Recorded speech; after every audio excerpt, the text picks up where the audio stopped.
Hey guys, welcome back to our channel, the number one place for designers, artists and creators. My name is Laszlo and today I want to talk a little bit about inspiration. More specifically, books that I find inspiring when I feel stuck on a creative project. I have graduated with an illustration degree back in 2016 and I recognize that some of you guys who are watching might be going back to university this coming September. So I wanted to show you guys some of the books that helped me through my art studies. So first and foremost, this video is targeted at you, designers and artists and creators of the future. But anyone else can find value in this who likes great art and beautiful books. So without further ado, let's jump straight in.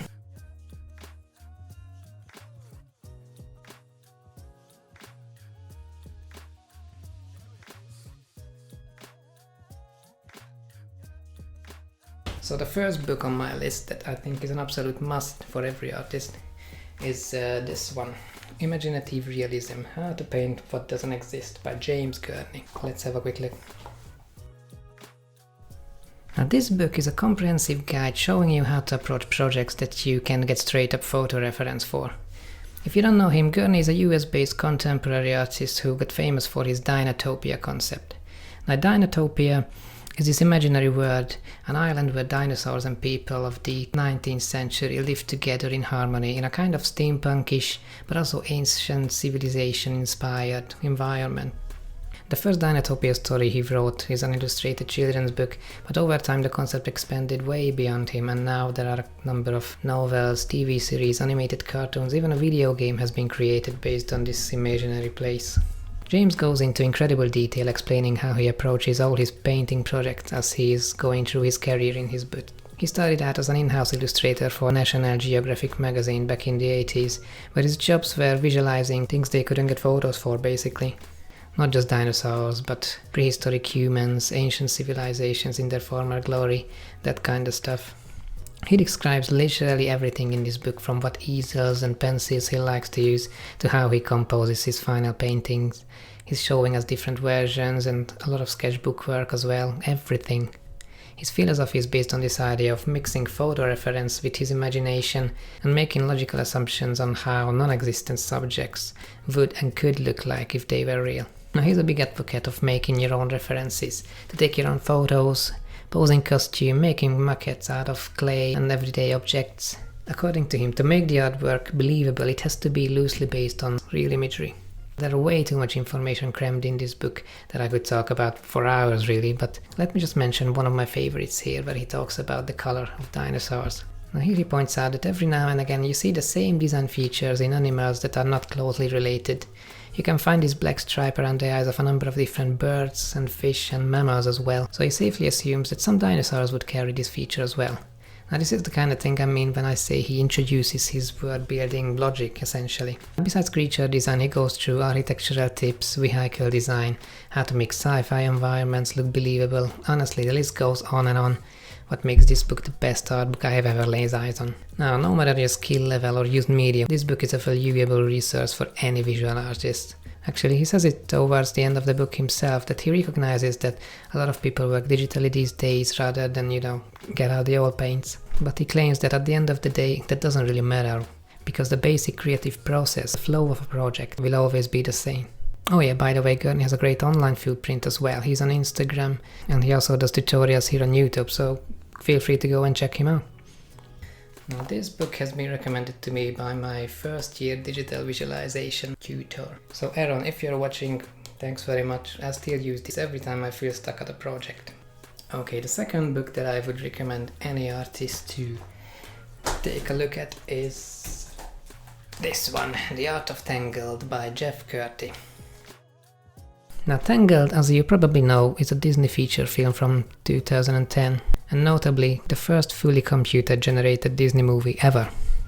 Now this book goes through in great detail how much of an absolute, seemingly near impossible task it was for the creators to take the classic hand-drawn Disney style that the audience is familiar with and translate it to CGI. And they go through some previous Disney movies, they have looked for inspiration. The visual shape language of Cinderella and Sleeping Beauty and Pinocchio come through in Tangled's art direction.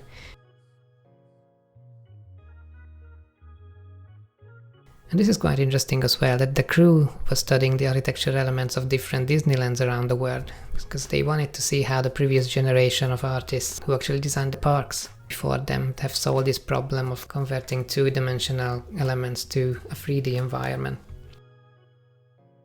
Now, one of the main brains behind this movie was legendary Disney character artist and animator Glen Keane. Now, Glen is truly one of the great ones. He has hand-drawn half the characters of the 90s Disney movies. Aladdin, Ariel, Tarzan, the Beast from Beauty and the Beast, all of his creations, just to mention a few. And I just love the work that is shown in this book and the character design from. Glen Keane's drawings of Rapunzel, as well as all the other main characters, are so full of life, even though they are quite loose drawings. It is just amazing work. I think the guy is an absolute genius and a great example of, even though the stuff he mainly does is old school hand drawing, his ideas and vision can be translated to any medium later on. Now you can see how his style influenced newer, younger artists. Gene Kim's drawings are great in this one, Lisa Keen's work, Claire Keen's digital paintings. This book is full of very exciting ideas. By the way, Glen Keane is really pushing this idea of emerging technologies in the art scene. He left Disney a couple of years ago to do his own thing, and ever since then he has been involved in some mind-blowingly interesting projects actually. Just Google him and see. He draws in 3D wearing VR goggles. He also made this 360-degree short film called Duet. Seriously, Google him and see for yourself, because I can't even begin to describe how complex and amazing what he's doing. Now, these art of books are big favorites of mine because they're so diverse.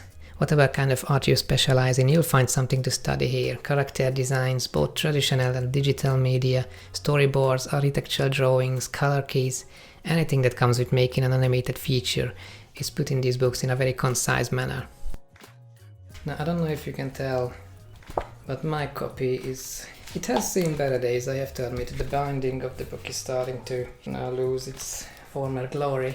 I think actually I bought this used from eBay anyway.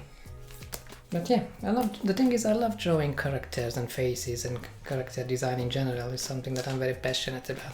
And this book is just full of incredible art that I think could help anyone who wants to draw that kind of stuff.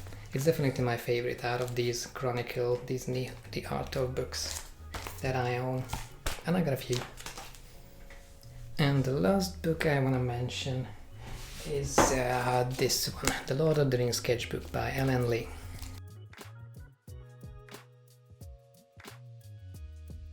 Now, the clue is in the name with this one. The book is full of amazing graphite pencil drawings and sketches. Lee, in partnership with John Howe, is single-handedly responsible for coming up with the look and visual style of the Lord of the Rings trilogy. John Howe has his own book about the project, by the way. I have yet to check that one out, I have to admit, but I imagine it's quite similar to this one. Very old school masters of the craft, as you can tell, no digital paintings or Photoshop magic anywhere, just a man with hundreds of pencils and stacks of paper. What I love about this book is the fact that it really is a sketchbook. Like, you can see visual idea generating here in the process. You know, he's guiding us through different versions of the same concepts. There are thumbnail scribbles, character drawings, some are rough, some are more refined, just whatever flows, you know. And what I find incredibly inspiring about this one is the depth and variety he's able to represent with only using graphite. I especially love these big landscape drawings. God, I wish I only had the patience to draw rock formations and forests the way he does. While studying at art school, Alan Lee used to be a gardener, a thing that shows very clearly in his work. The amount of detail he would give to these environments is just exceptional. He is clearly a person who loves nature and the outdoors, and more importantly understands how nature works, you know? How plants grow, the anatomy of trees and natural formations are very accurately rendered. And that's a good point to raise in general. If you're passionate about something, you know, besides your visual art, you should bring that into your images, because passion and admiration of subject is visually very attractive.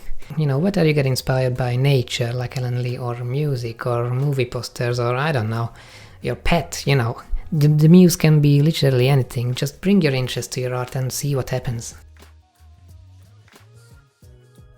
Now, as far as I know, Alan has designed most of the environments in the Lord of the Rings trilogy, with the exception of Bag End, which was mostly John's vision. I think these design elements are incredible to look at as well. You know, the work for Edoras, the city of humans who are famous for their horse riding skills in the movie. There are some amazing horse-inspired motifs here. Also, the visual development of the elvish aesthetic with these elegant curvature-inspired elements. Now there are a number of full-page watercolors in here as well, and of course some character design, but where the book really shines is the environmental drawings. So if you ever feel like you are struggling with that kind of stuff, I would recommend this book to have a look at. Now these are my 3 favorite art books that I own, and I felt like these were the books that helped me the most shaping my own artistic vision and my style as I went through my uni studies. And to this day, when I feel I'm going through a bit of an art block or stuck in a project, these are my first books that I would go to in order to get a bit of, to get those creative juices flowing again. All of these books are quite popular, so I'm sure that you would find them online. But I'm gonna leave a couple of links down below anyway, just so you can check them out yourself. If you guys enjoy this kind of content, let me know down in the comments, and I might make more videos in this subject. Now feel free to leave your thoughts down below in the comment section, and join our little design tribe if you're interested in art, design, interiors, architecture, and everything in between. Take care guys, and I'll see you this time next week with another video. Bye.